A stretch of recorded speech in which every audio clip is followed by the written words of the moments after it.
Welcome to today's talk session. My name is Deidre Moss, and I'm the host of Can We Talk? I'm an educator, motivator, and a talk connoisseur.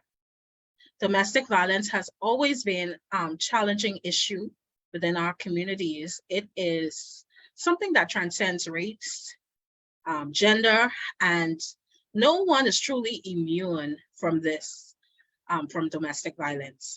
And even if you aren't directly impacted, there's a family member, there's a friend, there's a colleague, there's a neighbor that we may know who may be impacted from domestic violence. And so we thought that it would be fitting that we dedicate our session today to talk about domestic violence, self-doubt that is associated with it, and overcoming it.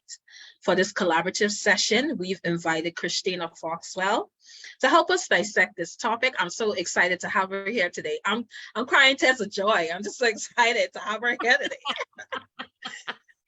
Oh, thank you, Deirdre. It's so good to be here. And it's especially good to have you because we're in different time zones, right? You are going into your evening and I'm sitting here starting my day. It's crazy. So hello from down under. Hey. Oh, give me a phrase. What should I say? Hello, mate, or something like that? We do say hello, mate. I don't say hello, mate, because I'm an African originally. But I think, yeah. Can you give me a phrase? I'll give you, how about this? I'll give you a phrase and you could give me a phrase. So I'll give you a Bahamian phrase and you can give me an Australian one. Oh gosh. All right, let's try. So who's going to go first? You got to go first. Okay. How it go? Does that say hi? Is that hi? You have to repeat it. How it go? How it going? Did I get that right? Got it right. Say it again. I love it. How we going? No, you didn't get it right. Say it again. How we going? No, how it go?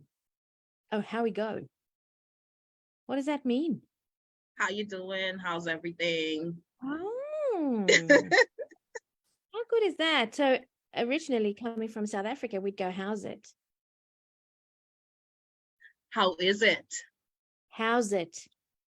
How's it? How's it? How's it? Yeah. Very interesting. Can you give me an Australian one? An Australian one. Oh, I'm married to a Brit living in Australia. You're asking me here to do a brain twister. I can't. You got so many cultures there. It's amazing. Well, and you know what? It is amazing because I'm South African, lived here for almost 16 years. My husband's British. My daughter's married to a Korean. To a Korean. Wow. Wow. Korean. Annyeonghaseyo. Wow, that's a fusion of cultures. It is. And so, living in Australia has been the most marvelous experience. It wasn't easy initially, but my goodness, has it just allowed me to be me? Because I had no other choice. I love it. Awesome. Isn't that great? Well, I'm excited to have you here today. I was crying tears of joy, but my tears are dried up now. So Christina Foxwell, we've invited you to dissect this topic. You have an awesome book, The Glass Angel. We're going to talk about that today. But I just want you to introduce yourself to our audience. I'll mute myself and give you an opportunity to introduce yourself. Thank you. So my name is Christina Foxwell. I live in Sydney, Australia. As we kind of touched on, I was born in South Africa. And I think mostly, if I had to introduce myself to you out there, I'm a wife, I'm a mum, I'm a grandmother, I'm a daughter, and I'm a sister. And I'm a bold human being. And if I had to touch on my work life, I run a practice here. I've done that for the last 10 years called Ignite Purpose. And we really focus on people being the center of organizations And we work with organizations to help people be the best of who they can be, aligned to the purpose of the organization, and create performance that they're proud of and that they love. And it's not an easy journey because we insert love into organizations, which is so needed. And as we do that, we actually insert love into people, or we unlock love, or we help them unlock their love. And so I'm really excited. My background is about 20 odd years of in the HR space. I did recruitment. I've done learning and development, and now really do organizational transformation and actually helping people transform their lives. And I think that's what gives me the most joy. And I'll share my purpose with everybody out there. It's not to change the world or to be the brightest beacon on the hill. It's just to light someone's life. So help one person a day, just one person. Because if we do that, I truly believe we'll change our world for the better. So I hope that was a little bit of an introduction. Was that okay, Deirdre? Thank you. Thank you so much for that introduction. And so we're going to get into our talk today. But I just want to mention, before we begin, if you're tuning in from our social media page and you just joined us, like and share this video, subscribe to our YouTube channel using the links on our page. We need your continued support to continue our talks. Also, if there's something you think that we should be talking about, feel free to let us know. We want to hear from you. And let us know also if you wish to advertise on our platform or sponsor our program. So with that, we'll get into our talk. And I know you talked briefly about your background, but can you tell us just a little bit about yourself and your background? I know you shared a little bit, but if you want to elaborate just a little bit further, that's fine as well. Okay. So I was born into a Pentecostal pastor's home, and I come from a church environment where I grew up, and it was so here's the gifts. Gosh, we learned about God, and we learned to love him with all our heart, and we learned to see our dad invest himself in the community. And you know what, reflecting on his life, he really loved people and he loved God above all. Growing up in that home, I also grew up in South Africa, so I've got beautiful olive skin, and I always felt a little bit like I didn't belong because my mom is blonde, fair skin, fair eyes. I have fair brothers, they all more white skinned, and I always felt like my color separated me. And actually, that was not the only challenge. I was often caught up in racist challenges, because if you know anything about South Africa, it was an apartheid country. And so I don't think there can be anything more mortifying than not be given bathroom keys when all you need is the toilet. And you're not being given those keys because of the color of your skin. And I think you tell yourself stories about who you are and who you are not. And those stories kind of fall into your heart. So that's kind of one little bit of my story. I've learned how to embrace my life, embrace who I am boldly. I did a DNA test, Deirdre, because I wanted to see who on earth I am, because you always search when you search for your belonging. And that was part of my journey. And then I found that I've got, I don't know, like 30 odd DNA strands from all over the world. So I must truly be a child of the world. But coming back to my story, at the age of 5, in a minister's home, I was sexually abused by a family member. And I put it away as a shameful piece, because we do. Young girls that go through that, number one, you're sexually awakened at the wrong age. You've been harmed, you've been hurt. And in a minister's home, and I'm sure it's not just that, in communities where judgment is going to be a really bad thing, families shush you up and try and hush the story. And I never realized that that was the beginning of my voice being taken, my ability to set boundaries with people, my abilities to say, no, that's not okay. And there's so many of us in this world that have got these challenges, and we don't know where they come from. And so I'm kind of just walking you through my story.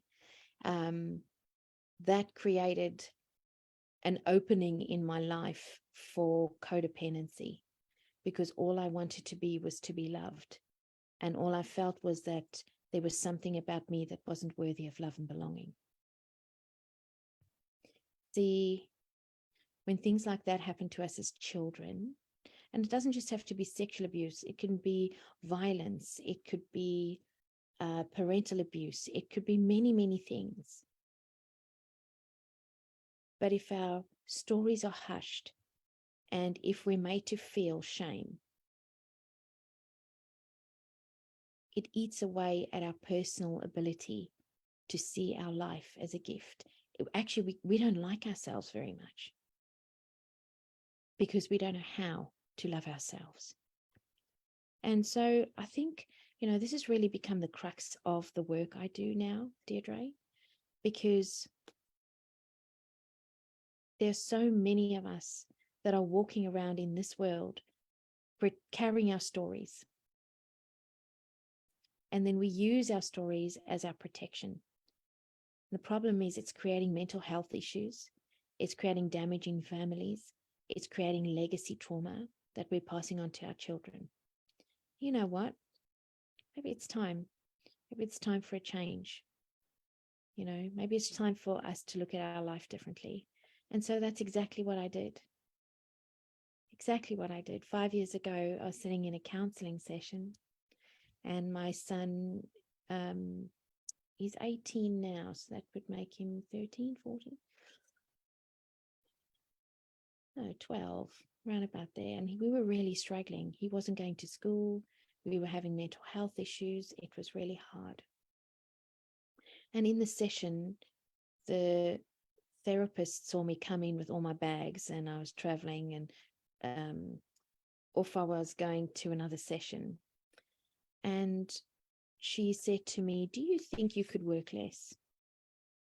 And Deirdre, for any single moms out there who know how hard it is to work to feed your children, I looked at her and I said, are you out of your mind? And I looked over at my now beautiful English husband, who's my fourth husband. You see, because before that I'd suffered domestic violence. And this husband was standing in the gap, raising my children. But we're sitting there, and I looked across and I looked at him and I said, he has no need or requirement to look after me. He can leave me at any time. I am the provider for my family. And anyway, I had one of those splosh moments. It's the best way. It's like an egg falling off a wall and cracking, right? And my PTSD came flooding out. The therapist phoned me after the session, and she said to me, I'm so sorry to let you know, but your son won't heal if you don't heal. And you've got PTSD and you do need to see a counselor.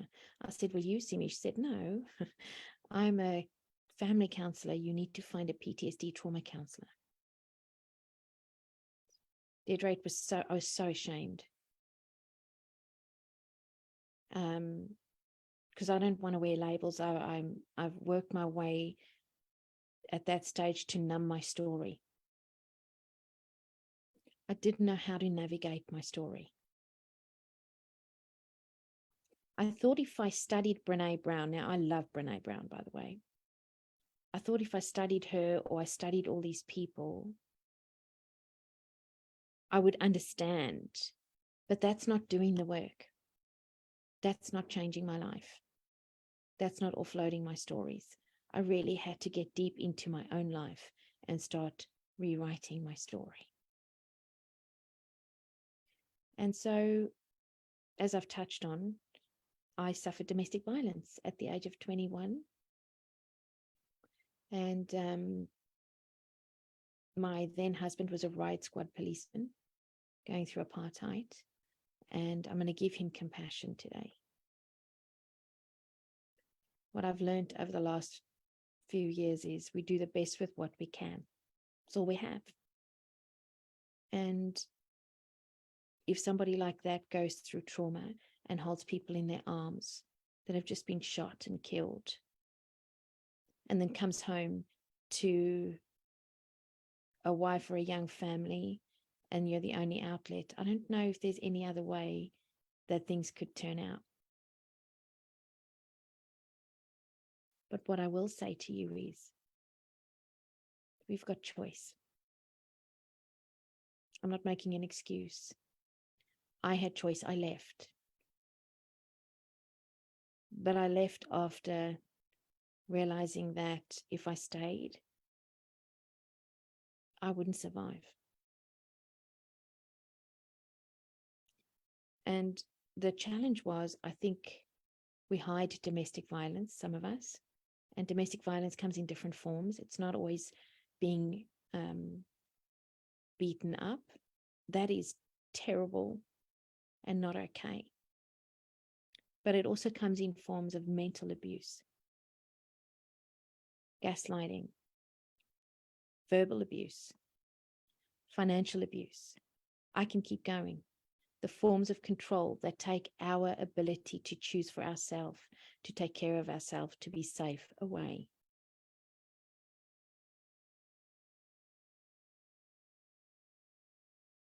I suffered mental abuse,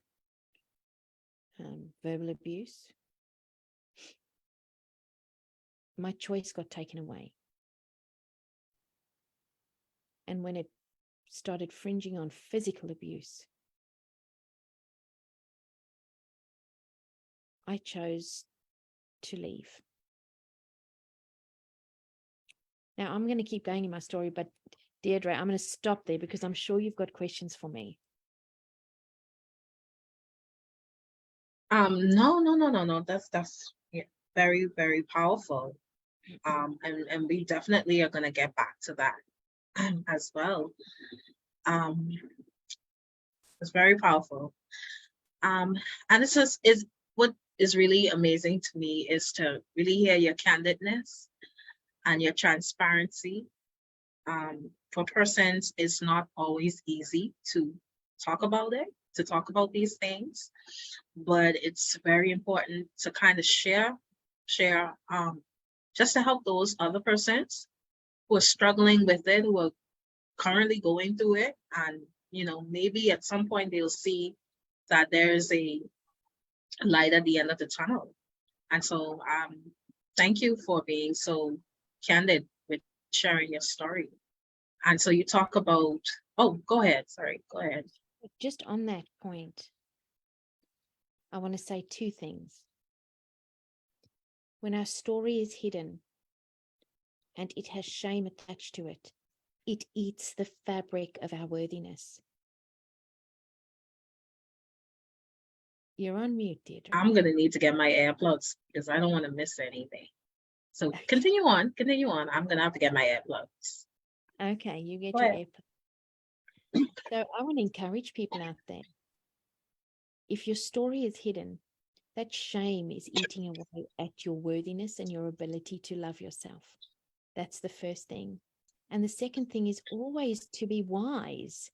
Be wise in who you share your story with, especially if you're still in the healing journey and you share your story with someone that's unwise. They might not hold your story or honor your story the way you need to.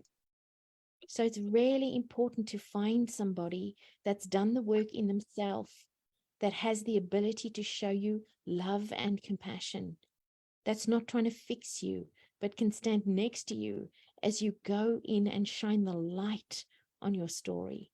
And I call that shining the light on our story as seeding our story with love. Because, we can look back at our past and get so angry at the things that were done to us, the things that were just deplorable. It was not okay. And then we look at that and we get angry. And when we get angry, we get resentful, and then we get bitter, and that bitterness falls in our hearts, and it just grows like a moldy wall And eventually, there is no space for love.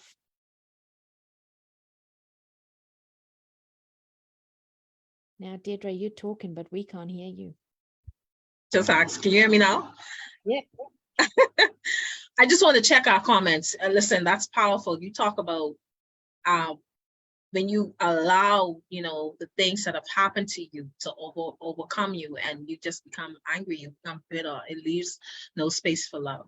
And so that's important that you mentioned that. But I just want to jump to our comment section quickly.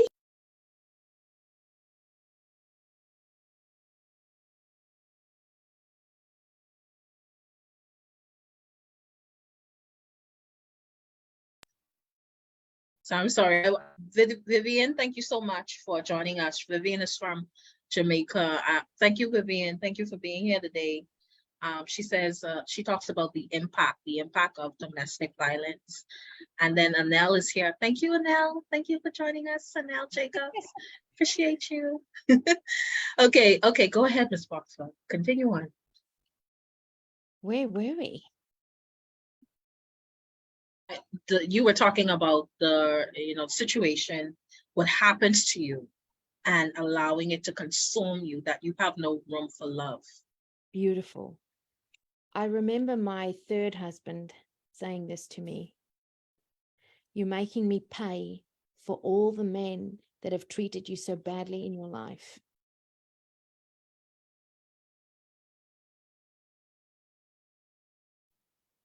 I'm sitting here and I'm feeling incredibly tearful as I think about that. Because that relationship was not much better. But I had no tools in my toolkit to really love him. And he had no tools in his toolkit because his story was as devastating as mine to love me.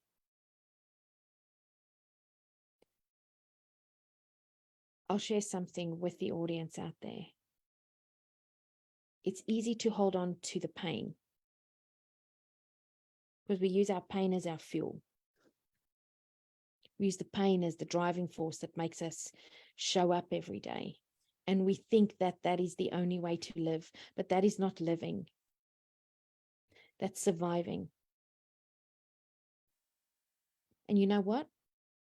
Eventually we are so survival focused that we miss out on joy, on love, on being present in the moment, because our whole life is consumed by the circus that we are living in. Because we don't know how to look at a situation peacefully. Because our protection mechanisms is in overdrive. As I'm sharing this with everybody, I'm sharing this from a place of knowledge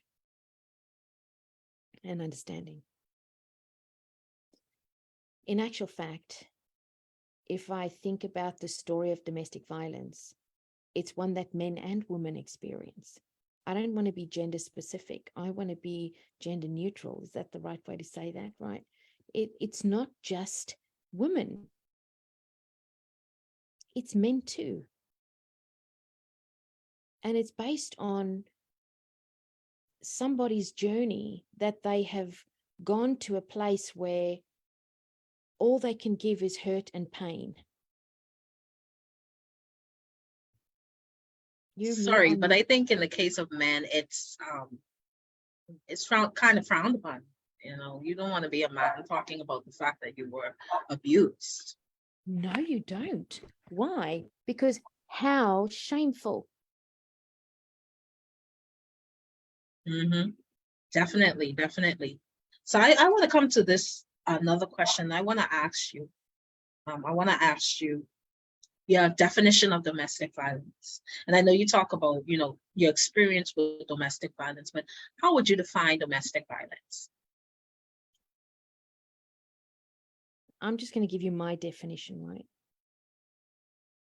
It's when somebody takes away my choices in my life and where somebody has control over me to the point where it's so harmful to the point where they are taking out their pain, their frustration, and their control on me.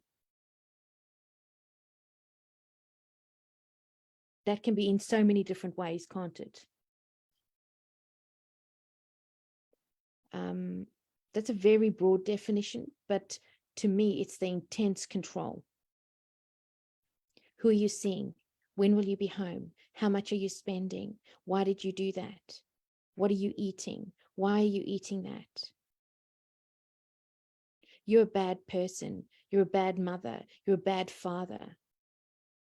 You don't love me. So I'm going to punish you. And in order to not be punished, you've got to prove you love me. So do what I tell you to do. Can I carry on? Definitely, you can carry on. We're going to come back to that. But some persons would say, you don't love me unless you control me. You don't love me unless you're protective or jealous of me or over possessive. You really don't love me. That is so good that you've said that. So this is the thing. If I am a codependent, I want the control. Because that control and that feeling of somebody else making choices on my behalf, I think is love. See, remember when I shared the story of my sexual abuse as a young girl at 5? After that, I went into a state of trying to get people to love me. So whatever I could do to please them, to allow myself to feel loved, I would do. So then I become older and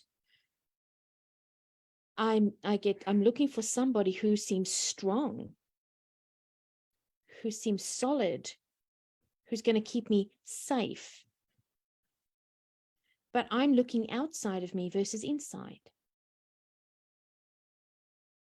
See, when I'm a codependent, I need somebody else to show me that I'm good enough.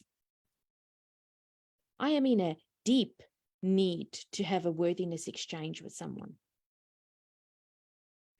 And as soon as that happens, Deirdre, I've forgotten that only I can fill my tank. Nobody can do it for me. So, for example, I follow the rules and I obey.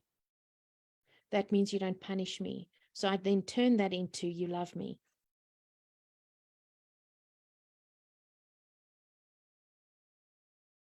Listen, ladies and gents out there, honestly, not being punished is your human right. Let's be serious. If I have to clean the house, make a perfect home, be perfect, look perfect, think perfect, that is impossible. You're a human.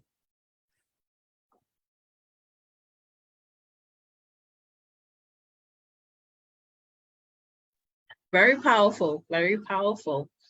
So I was just looking down at the comments, but I'm going to come back to those. But I want to get to self-doubt.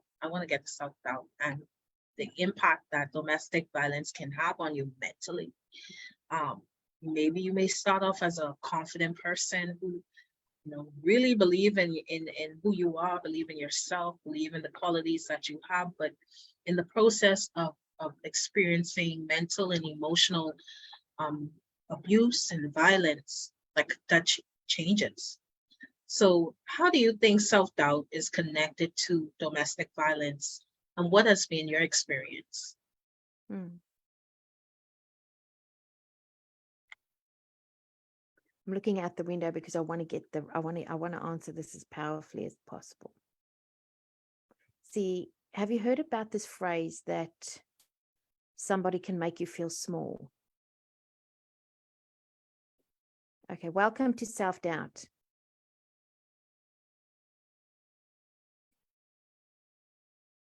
If I doubt myself, I have listened to and accepted all the negative comments, the fears, the gaslighting, the threats. I have listened to all of them. And you know what I've done, Deirdre? I've accepted them as my truth. Okay? So then I believe them. And then they become a belief, which means I have robbed myself of who I really am. And I have self-doubt.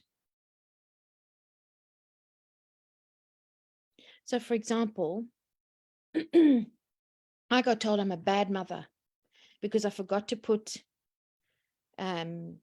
wipes, for example, in my baby's nappy bag. Come on, man. How many new mothers forget things in the baby's nappy bag? Does that make me a bad mother?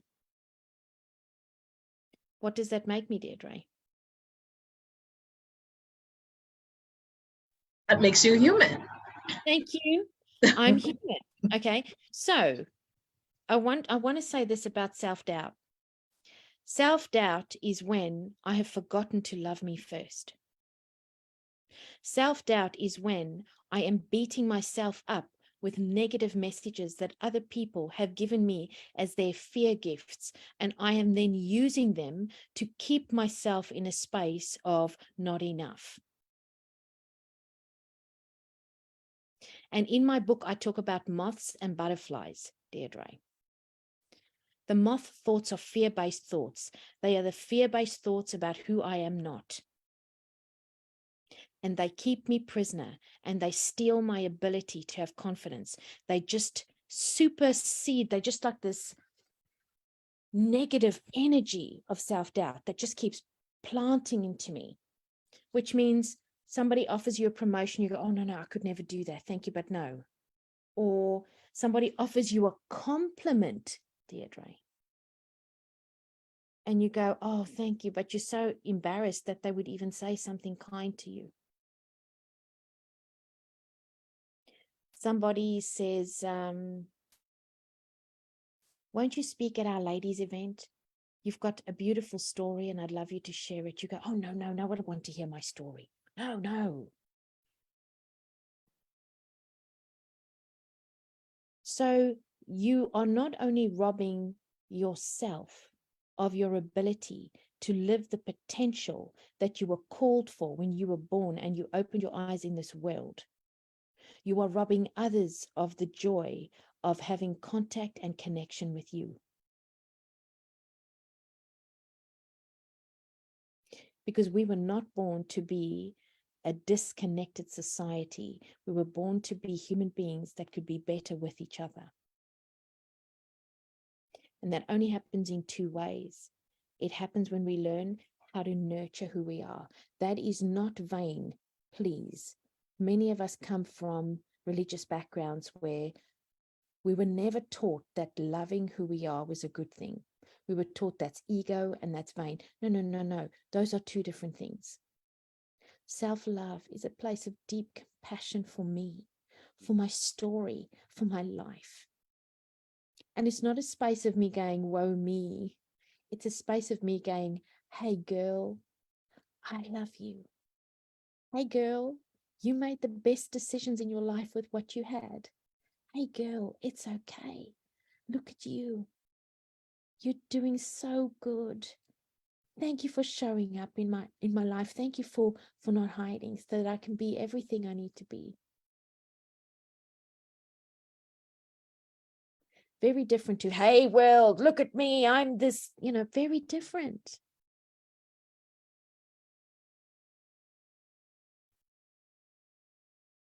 If we cannot love ourselves, how can we love those around us, Deirdre? If we cannot love our story, how can we ever listen to somebody else's story?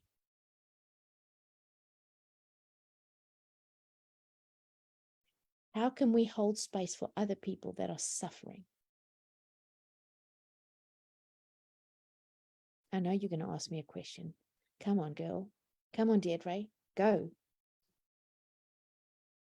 No. I want you to get your thoughts in.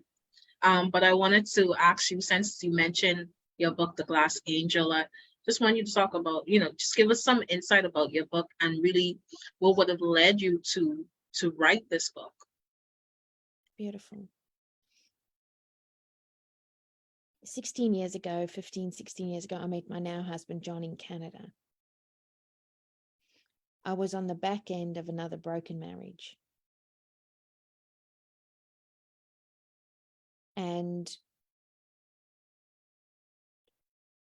we were colleagues. And when we met each other, I felt seen for the first time in a long, long time. And all he said to me was, "You are such a lovely lady, but I don't date married women." Isn't that good? I don't date married women. You're lovely and you're such a beautiful human, but I don't date married women. And I was like, damn, can't there be more people like you in this world? You're so good. That is so great. I got back home and I had some deep decisions to make around what I wanted for my life. See, at that stage, I needed to change things. So my story, I made a few key decisions, changed my story, and I sent John a gift. And it was Christmas, and I sent him glass angels for his Christmas tree. And I said to him that I was a broken angel, that my life had snapped off the best parts of me. And it was really interesting because I saw myself as broken versus as on this journey to become all of who I was destined to be. And so as I've gone through my healing and transformation, I've been working on the Glass Angel story. So the Glass Angel book is broken into 3 parts, Deirdre. The first part is an analogy of an angel that falls from the sky and breaks her wings. And as she picks up her broken pieces, it is trust, love, promises, faithfulness, hope, dreams. And she ties those broken pieces to her body. And they pierce her.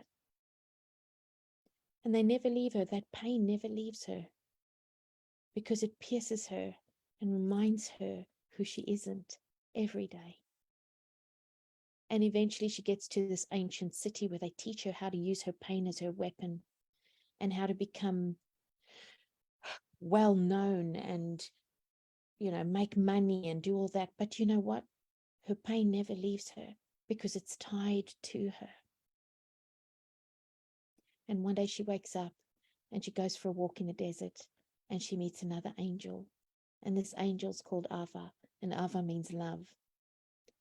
And as she sits down with this angel, he teaches her that she was never broken, but she needed to go through those journeys so that she could become somebody who could walk next to other people. And as she forgives her story, and as she starts feeling love, kindness, forgiveness, generosity, her heart weaves beautiful golden strands and her wings come back together.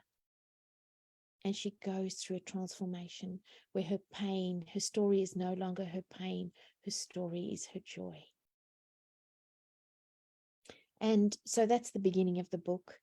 The middle part of the book are key elements of my story, coming through sexual abuse, how my codependency was formed, my domestic violence stories. But each story I share, I show the reader how to free themselves of their story. So I've broken the book up into my story, but with tools to help you seed love on your story. And then the back part of the book is part 3, and it's some alchemy practices. So alchemy is how to transform something that's like not good enough into something beautiful, precious. And see, that's our stories. We all walk around with the fear that we're not good enough. But actually, with love, acceptance, and healing, we become more than we ever thought we could be. Because we're no longer self-doubting. We're now just living, loving, caring, and being better together. And I think that is what we're called to do. Did I give a good overview of the book, Deirdre? Definitely, definitely. And I like that you talk about your experience, and then you also provide tools tell other persons, which is awesome. And that's an Absolutely. awesome overview of the book, because we sometimes do feel broken. We feel like, we can't go on, or we find ourselves in a place where we feel like, this is the end of the road. This is, my life is not the way how I want it to be. I'm not where I'm at right now. So how do I move forward? And so it's always good to have those tools to really remind us that we get it. Totally. Totally. Mhm. And I think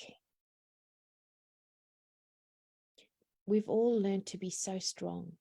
Yeah, definitely. We don't have to be strong. Maybe we can be free. Mm, I think that's a far better place to be. definitely. And I want to ask you about overcoming, and because that's so important. Yes, we have these situations that happen. Yes, some bad things happen to us in life. Yes, we had some struggles, we had some challenges, but didn't we bounce back? Didn't we overcome those challenges? Did those challenges make us greater? Did it make us better? So I just want you to talk a little bit about overcoming, coming out at the So end of the process. I love that. And that is beautiful. I think we have to be kind to ourselves, that our nature is to learn how to survive. Okay. So if I look back on my overcoming, I learned how to survive. I learned how to use my story as my weapon to survive. Eventually, though, I needed to stop surviving and I needed to start living, which is the next part of your journey. Come on. Don't you want to live out there?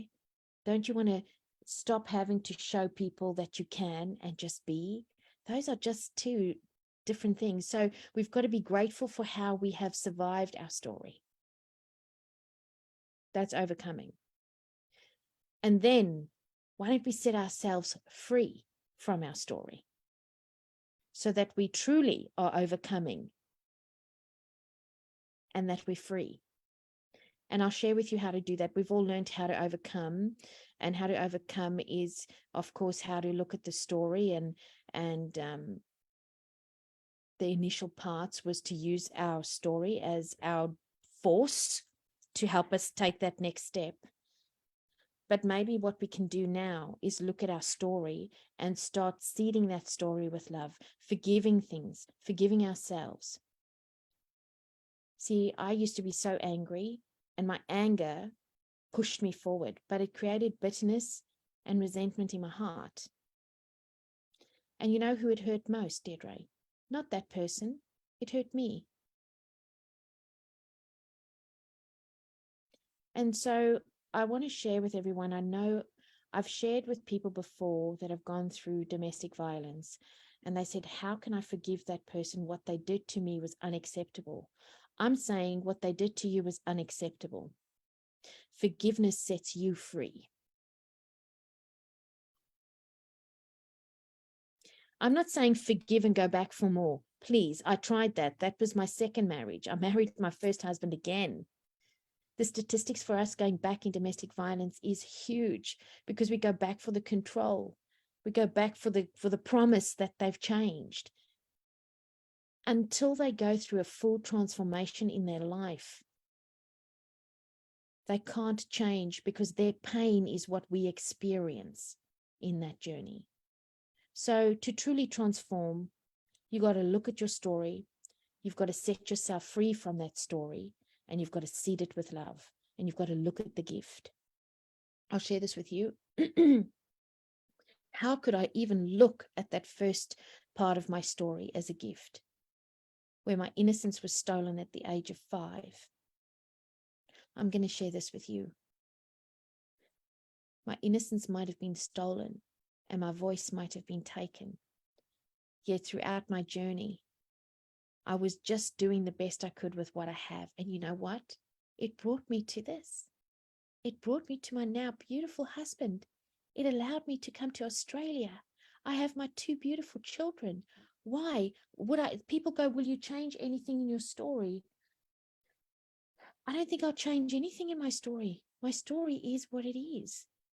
What I can do now is I can choose where my story is going. And man, that is far better.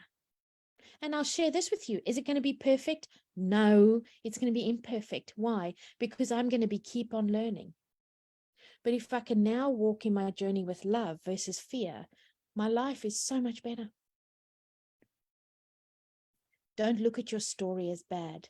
Look at your story as it is. It's past. And actually, the first step to healing is acceptance.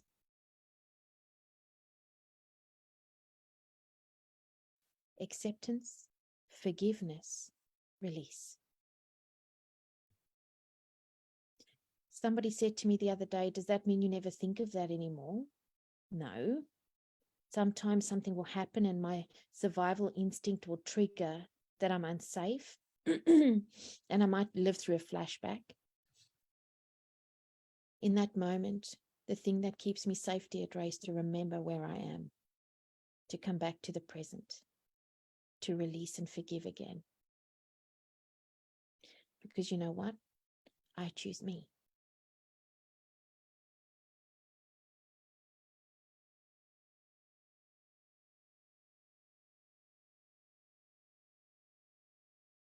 Thank you. Thank you for sharing. You chose you. You chose you. Me. Chose you. So this brings us to our fast talk segment. And so I just want us to go through these questions quickly. You have 60 seconds. Oh my goodness. Do this. You can, and I'm sure you can. So first question, as a domestic violence survivor, do you think that self-doubt is a symptom of domestic violence, or is domestic violence a symptom of self-doubt? Yes, it is. And it is both. Because I Wow. give what I have. So if I've been abused, I'll probably be an abuser. So I've got to change the cycle. What advice would you offer to a young woman or any individual who is currently experiencing domestic violence? Choose you. Love you, choose you, and walk away so that you can heal. Please, you can't heal while you're there. Unless they fully transform, find a safe place, heal, change your life.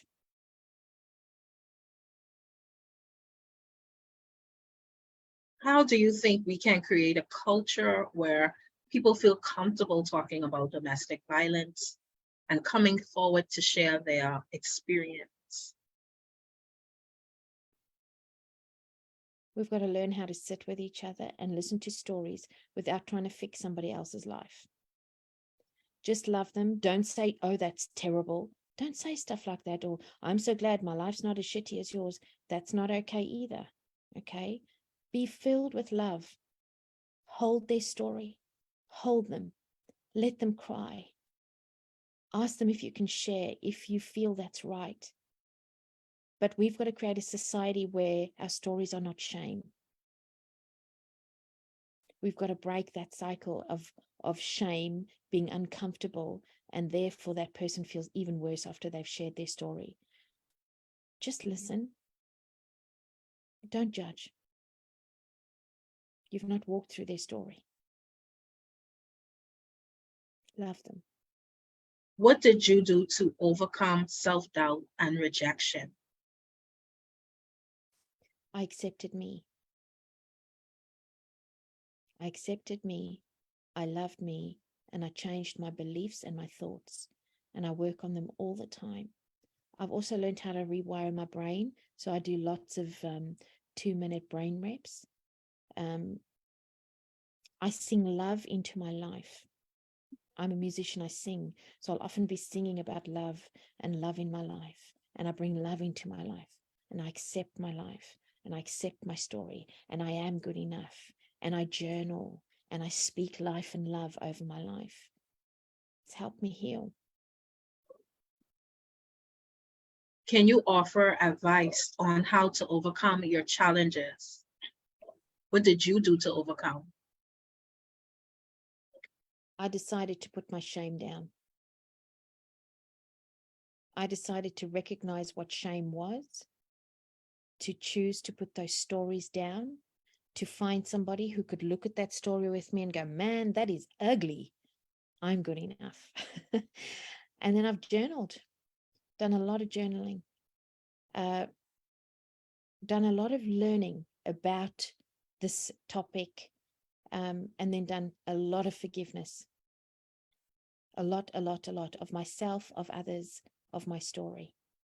And then you know what else, Deirdre? I've learned that if we've gone through such a hard time, we're called to be with others to help them walk through their journey. That's part of our gift. It's a gift, ladies. It's a gift. Love is a gift. And actually, because of what we've walked through, when we heal and transform, we know what love is and what love isn't. And then we can give love without having people prove anything. We just give it. There's no need to return it. We just give it. It's beautiful.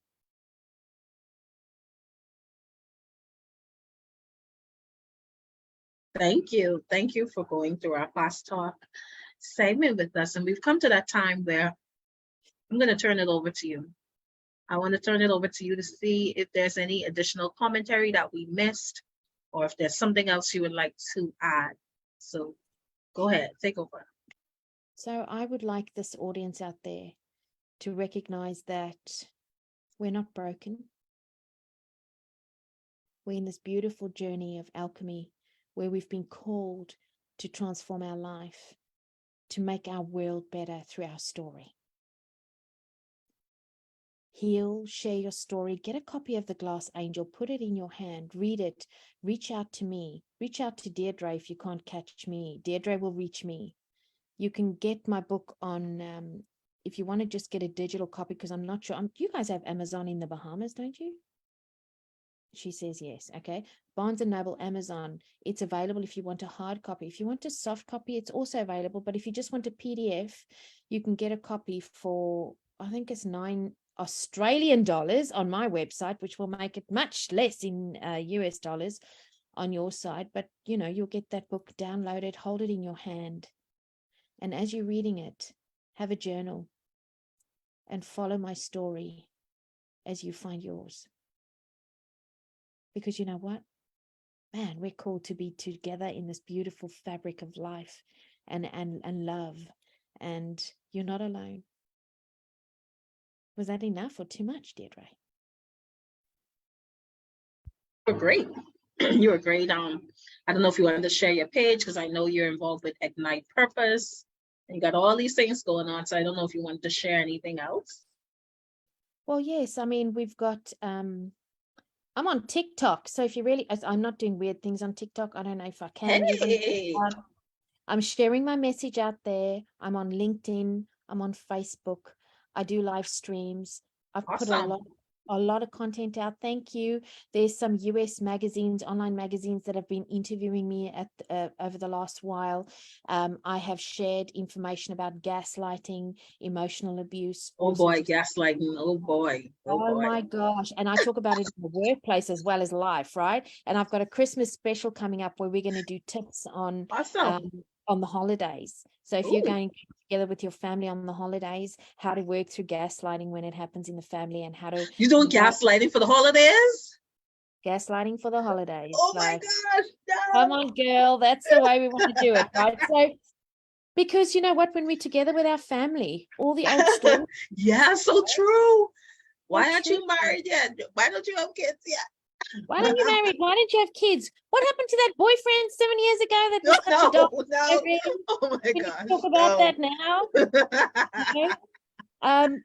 But maybe what we can do is equip ourselves with love and peace. And when they go, what happened to that dog? You go, who knows? I love you. Thanks for bringing that up. It's not shame for me. It's joy.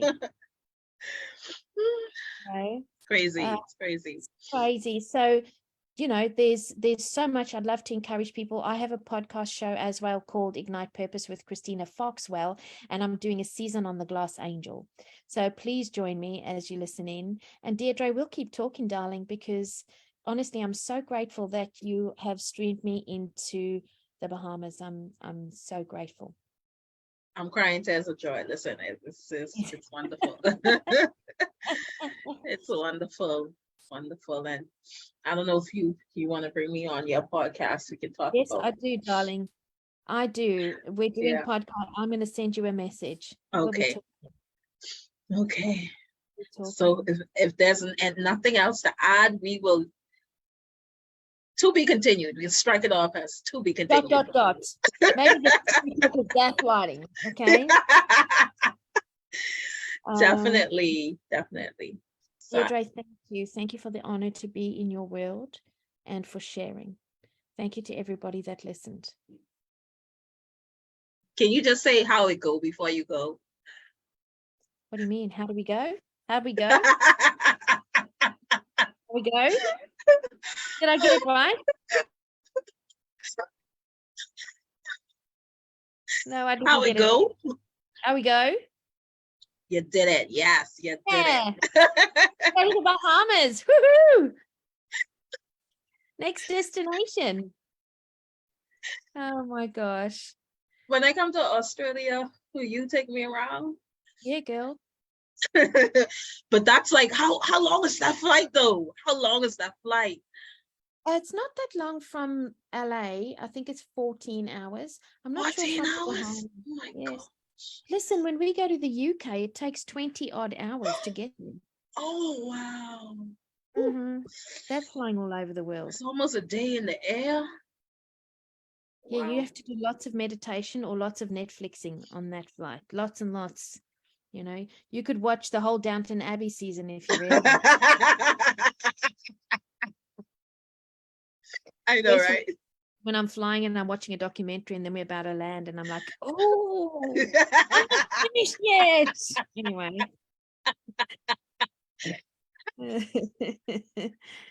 Oh, gosh. Thank you so much for spending your time with me today. I'll wind it down in the evening. You're getting started for the day, but that's okay. It's okay. It's good to have you. I'm going to go walk on the beach with a friend this morning.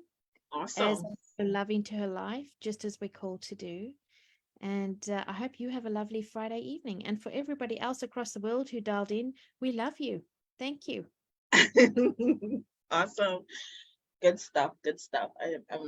I'm grateful to have you here today. And so we've come to the end of our session. That brings us to the end of our talk. Thank you for tuning in and joining us in our talk today. I would like to thank our wonderful guest, our friend. She's our friend, okay? Christina Foxwell for sharing insight with us today. Thank you, Anel Jacobs. Thank you, Anel, for reaching out. And we want to remind you, if you want to advertise with us, let us know. You can reach out to us through our page. Our contacts are there, and we want to hear from you, and we want to grow, okay? So to those watching via social media, thank you for listening in. Thank you, Vivian Pitter. Thank you for all of those persons who are listening in with us today as we talk about this very serious topic, domestic violence, self-doubt, and overcoming. You can also subscribe to our YouTube channel, Can We Talk? Follow us on Instagram and Twitter using the addresses provided on our page. And remember, let's think, talk, do. Thank you. Bye-bye. Thank you.